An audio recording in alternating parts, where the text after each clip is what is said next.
Hi everyone, I hope you're well. So I decided that I would make a sort of opposite or reversed inverse video from the one I made a while ago, talking about or reading reviews that were very negative of books that are my favorite. I decided that I would sort of flip it and react or read reviews of books that I don't like, some of which I actively dislike or I just have given 1 or 2 stars to. The first one is going to be The Night Circus by Erin Morgenstern, which I have criticized before in a couple of different videos, so you know, I don't want to take like 3 or so reviews and just keep dunking on it, but I'm gonna take one review, at least this one.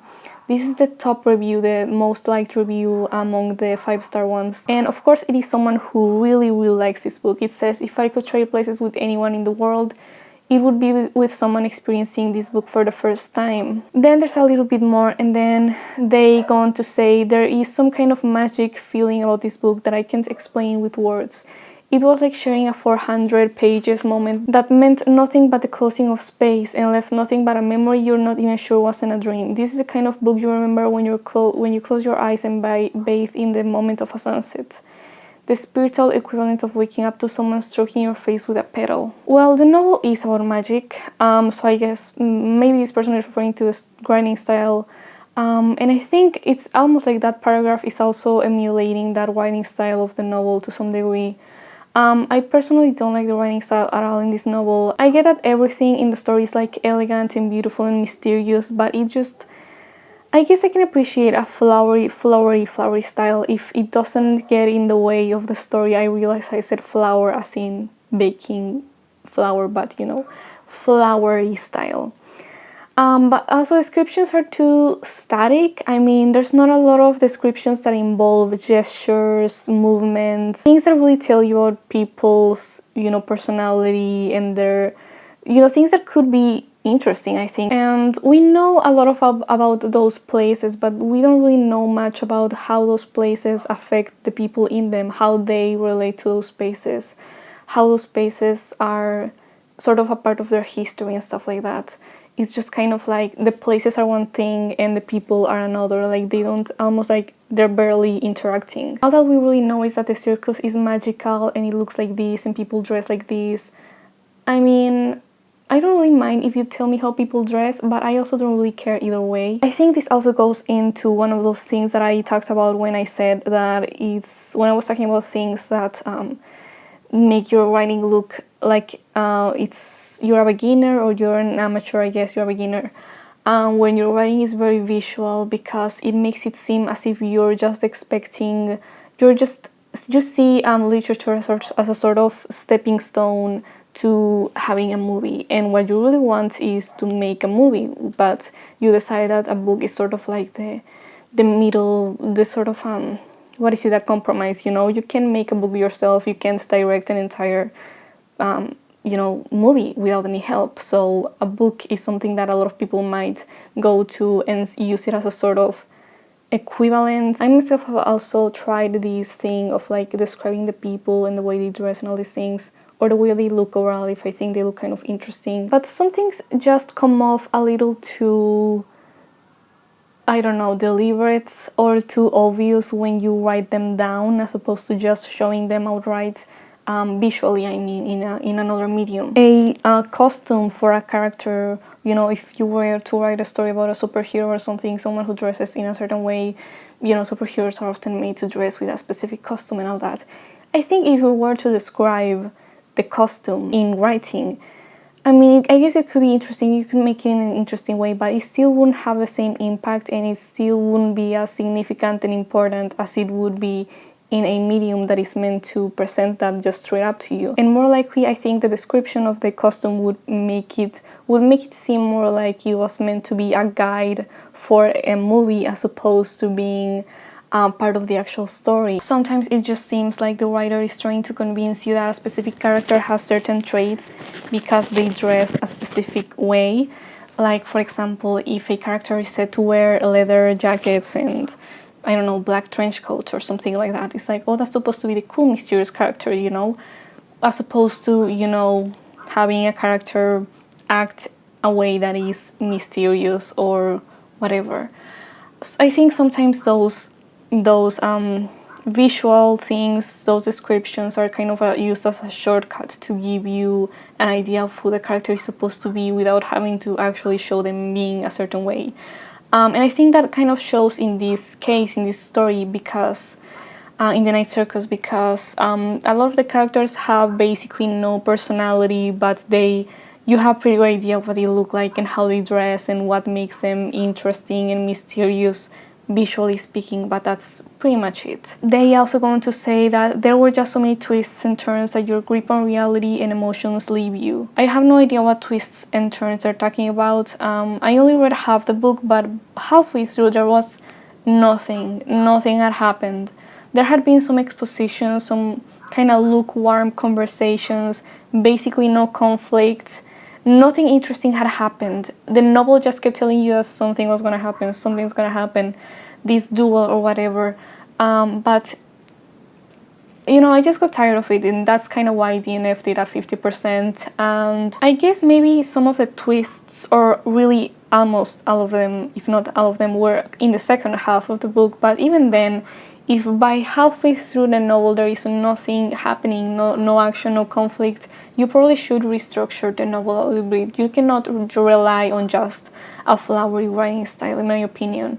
I mean, I guess commercially you can, clearly, but in order to make a good story, in my opinion, you really can't rely on just that. It also says, I love the characters so much. They were all multifaceted and morally ambiguous, giving you the impression of being a wispy shape that appears in the corner of your eye, and so on. Not sure about them being multifaceted. And also main characters are the ones that are kind of having a love story kind of going on.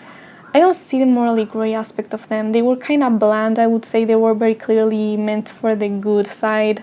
The parents, guardians, or whatever they were kind of just assholes. So I'm not sure that I would say that any character that I can think of was especially nuanced. I think they're a bit more put into good and evil. And most of the other characters, like I have said before, are just kind of like the same thing over and over with not a lot of personality, just kind of a lot of shallow differences, like they have slightly different hobbies or whatever. Even the way they speak was very similar among them. This other review says, sometimes some books just don't let themselves do an analytical, opinionated review. I'm reluctant to do that kind of review here and now because the experience of reading The Night Circus was like smelling a magnolia blossom. Perfect, sweet, rich, satisfying, a need I didn't know I had until it was met.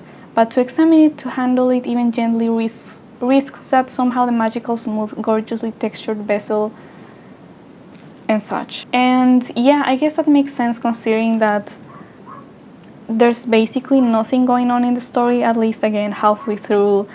It's just a lot of nothing, It's pretty writing, pretty everything, pretty descriptions of pretty places and pretty people and pretty environments and pretty actions with magic, But that's kind of it.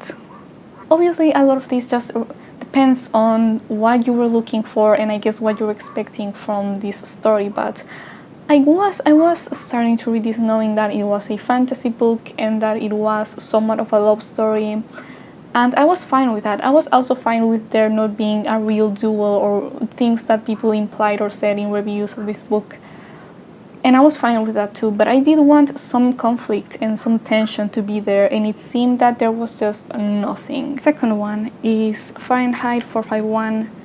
I don't want to talk about this one too much because I've already criticized this book in a couple of videos before, but I just want to touch on this one because there's this one review that I found, and I think it's interesting how the things that they see as the better or best aspects of the writing style almost made me rethink giving the style half a star, and instead maybe I should have given it none at all. And even though I dislike that book a lot, I think that the writing style actually has some pretty interesting and good moments, but it's funny how this review that I found actually highlights the worst aspects of the writing style, or I guess my least favorite ones. The review has this section called quotes, and it lists under contradictions, which is a trope in poetry and I guess in prose too.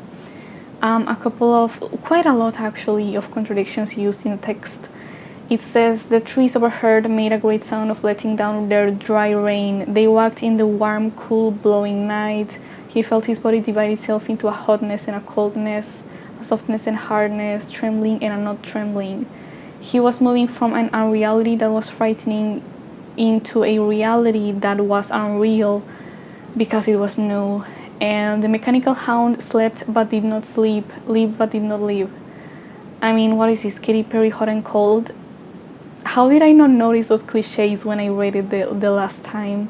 And of course, contradictions like these are just tropes and they can be done well, but I think this doesn't really cut it, especially with how often they are used in the text. This book almost makes me understand why some people don't get into literary fiction and think it's pretentious, because maybe this is part of their idea of what writing style in literary fiction is, you know, like you're supposed to understand these things that don't really make sense. And I guess in this case, this style is supposed to almost not make sense. But what is it saying then? And of course, that's only one of my several issues with Fahrenheit. I have a kind of old video talking about my many issues with it, giving it a full review, talking about my issues with the storyline, the characters, the depth, the way that the message comes across. Yeah, I just wanted to quickly get Fahrenheit out of the way, and now I want to get to the third one, which is Ghost at a Watchman by Harper Lee. You know how it is. So this review says, Ghost at a Watchman, again, this is one of the most popular, most liked ones among the 5 stars, which is the case for all these reviews. This one says, Ghost at a Watchman is a novel about growing up. It is a story about seeing the world as it truly is and not how we wish it to be. Not everything is perfect, and not everything can be separated by such a simple barrier as black and white. It then goes on to say, have you ever loved a racist? A strong question, the one that needs answering. What do you do if your family holds views that are uncompassionate?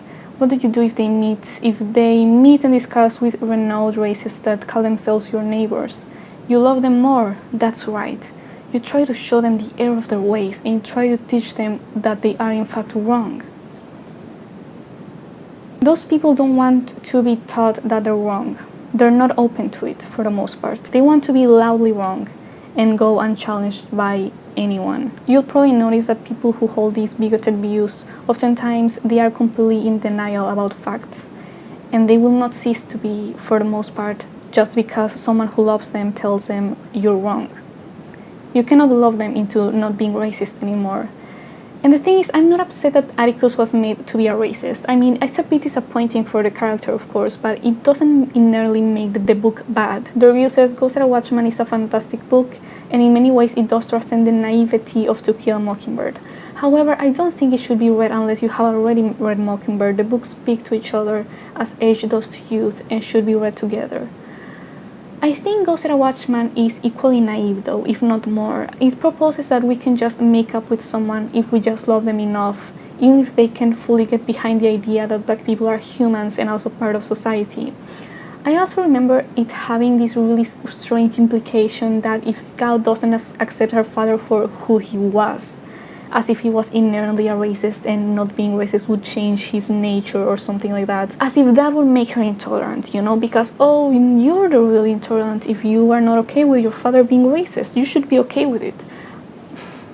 How does that have any more depth or realism than To Kill a Mockingbird? What? There's no way, man. I mean, you're not making any good points here, honestly. I would have been open, but these are not good arguments. Next one is Little Fires Everywhere, and this one review, again, one of the most popular ones. I'm going to skip most of the review because for a long part of it, it's just kind of giving you the summary of the novel, so it's not really a review. So it says, right off the bat I was irked by Miss Richardson. Mrs. Richardson, the fact that she was rarely referred to by her first name was fitting. Mrs. Richardson was the type who wanted to be seen as someone who cared and helped others. However, you could tell right away that she kept track of all the good things she had done. By the way, the reason why you can tell right away that Mrs. Richardson is like that is because the narrator straight up tells you that kind of thing from the moment she's introduced. The narrator basically tells you that she's a bad person and that she's fake nice. Like, there's really nothing to figure out about her from the very beginning. It's just all spoon-fed to you. And you never knew when Mrs. Richardson would want a repayment of her kindness. when she offers to buy one of Mia's photographs and Mia doesn't fall at her feet with gratitude, ... I think that point is interesting because I hadn't actually noticed that. And it seems that it's one of the ways, I think, in which the author makes one character much more unlikable and villainous than the other. But it's interesting again because I feel like this book, when it came out at least, it was lauded for being really like an unbiased view at class differences or something like that, or race differences, race and class and all these things.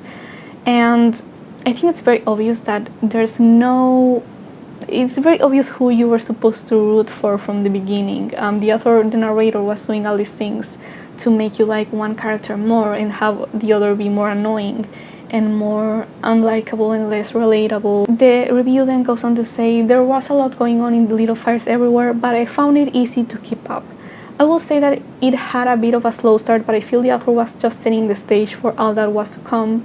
And once I hit the halfway mark, I was so completely invested into all of their lives and I had to know what was going to happen next. I would say that it's easy to keep up, but the issue with the fact that so much happens is that the book tries to encompass all these kinds of issues in one, and it doesn't really have much to say and propose about all of these different topics that it's handling. It just kind of puts them in the story and gives a little bit of a wishy-washy conclusion on most of them, but doesn't have much depth in my opinion. It also says, I thought that the development of the characters was fantastic. With so many characters and so many pages, it takes skill to bring them all to life. In my opinion, Celeste Inc. did a phenomenal job. And with the many 90s references, I was taken back to my own adolescence. So my biggest issue with the novel was actually the characters, from what I remember. I've said this before, but Mia, the main character and the one who you were obviously supposed to root for, is very obviously like a Mary Sue.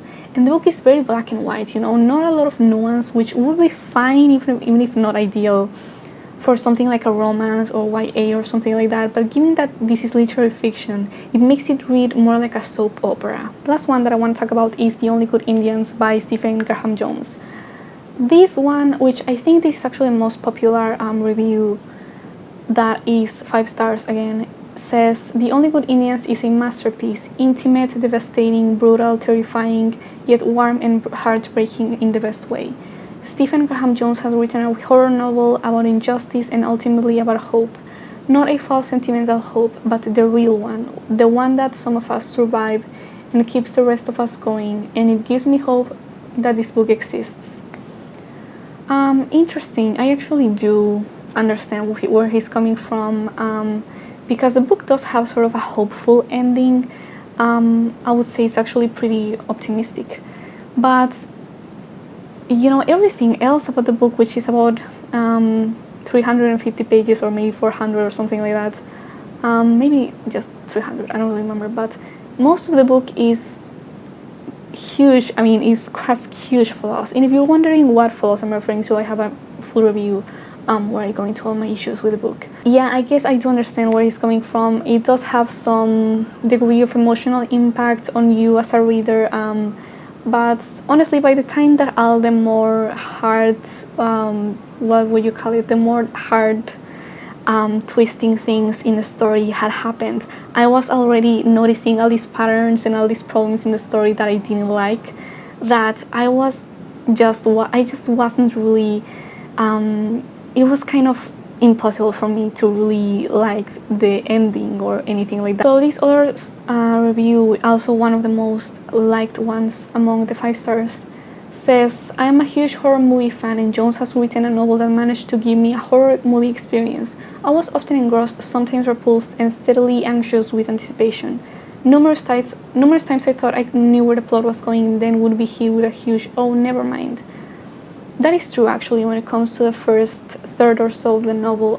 It definitely has a lot of twists, a couple of twists rather than, that I actually find to be more, because I felt like the book was actually doing the opposite and going the more obvious way when I was actually expecting it to do something different. P.S. Everyone is entitled to their own opinion, but I was confused at the amount of YT.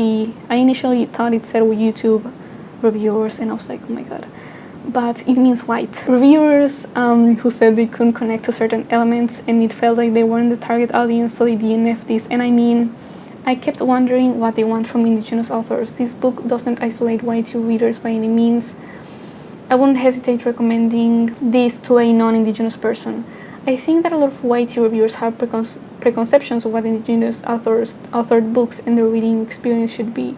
I couldn't help but think of certain scene in TOGI, The Only Good Indians, when the Nora is told to draw an NDN ledger scene, Indian ledger scene in class that depicts a fake holiday, so she drew a basketball trip, a sport that many race kids have clung to as a beacon of hope, and the teacher is disappointed and remarks while waiting, "Is this really Indian, the Nora? Shouldn't you do something to honor your heritage?" Their sentence reminds me of the reviews I've seen and is startling. I have not seen that many reviews, honestly. I did notice a lot of people said that they didn't think that this book qualified as horror, which is very strange to me and a very strange critique of this book that I definitely don't agree with. I don't, as much as I dislike The Only Good Indians, it is very obviously a horror novel. I mean, there's a lot of gore, and a gore that it relies on. It's part of the story. It's not just kind of like something extra, you know. And it definitely leads to this, you know, haunting. It's about being haunted essentially, or, you know, being followed by an evil spirit. And I just don't really see how anyone read this book and decided that it wasn't horror. I mean, of course, maybe you are not scared by what's going on in the book, but it's still horror. I mean, the themes are there, the atmosphere is still there. I mean, it's horror, you know. This other highly liked, you know, popular review says, "The Only Good Indians begins with a swiftly paced narrative, aptly balancing social commentary and real-time drama. Readers are drawn into the life of a Blackfeet Native American named Louis. It takes only a few sentences to fall in love with him. He has an infectious personality when he's interacting with those around him, but it's Louis's inner thought life that reveals his sense of humor and vibrancy I found so endearing." I don't understand what's so endearing about Louis. Maybe at the very beginning where you didn't really know him that well, I guess, but as soon as he does that thing that you know, that is a spoiler, it would be a spoiler for me to say. As soon as he does those things, yeah, endearing is not an adjective I would use. Honestly, I don't think of any of these characters in this novel as endearing at all. Obviously, they're all flawed, and, you know, they are supposed to be flawed because they're characters. They're supposed to represent real people. But yeah, I wouldn't really say that any of them are particularly likable. Also, I have to say that it's kind of strange how this reviewer says that it's swiftly paced. One of the things that I talked about in my review, if I remember correctly, is that it went through this really fast-paced action that was very short, right? It happened very quickly. And then it went on and on about other more mundane things that kind of had a little bit of backstory, I guess, going on, but for the most part they were just not quite to the same. They were a little too contrasting with the more intense things that had just happened, you know. I don't think he quite pulled it off to have something so mundane happening right after something kind of almost magical and very gory. Another interesting part of this review says that the author kills his darlings with unflinching decisiveness and basically is able to get away with everything authors are told to never do. I don't really see it, honestly. In fact, one of my main problems with this novel is that I think it's very formulaic. Even the ending thing, I mean, I'm kind of warning you for spoilers at this point in case you want to read this book and you haven't. But the last person to survive, the survivor person, is the final girl, essentially the final girl trope.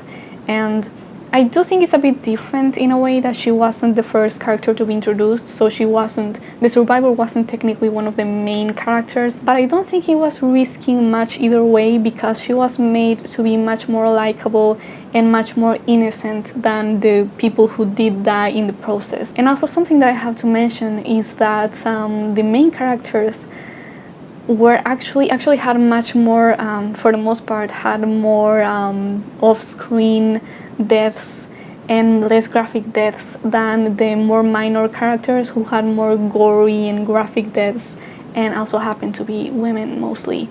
Just saying, there was a pattern of, you know, the women who were not even there in that hunting and all that.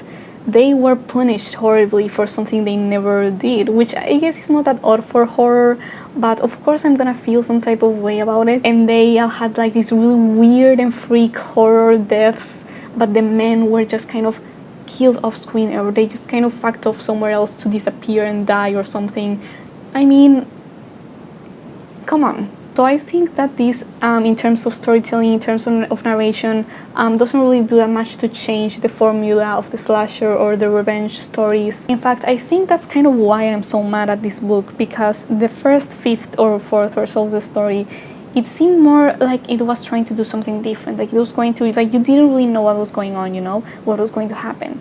But then things just developed and happened precisely as they would in any horror novel or story of this type. I think it's quite just a very flawed story and very much overhyped. So yeah, I mean, I thought this was an interesting concept for a video. I do feel like I did consider things in a different way than I initially had, but for the most part I kind of see, I guess I understand why some people like it, especially when it comes to the night circus. I do feel like there's a specific type of person or a specific type of reader that would enjoy that kind of read. So yeah, I hope you guys enjoyed this video, and tell me what you think down below, and I'll see you in the next one.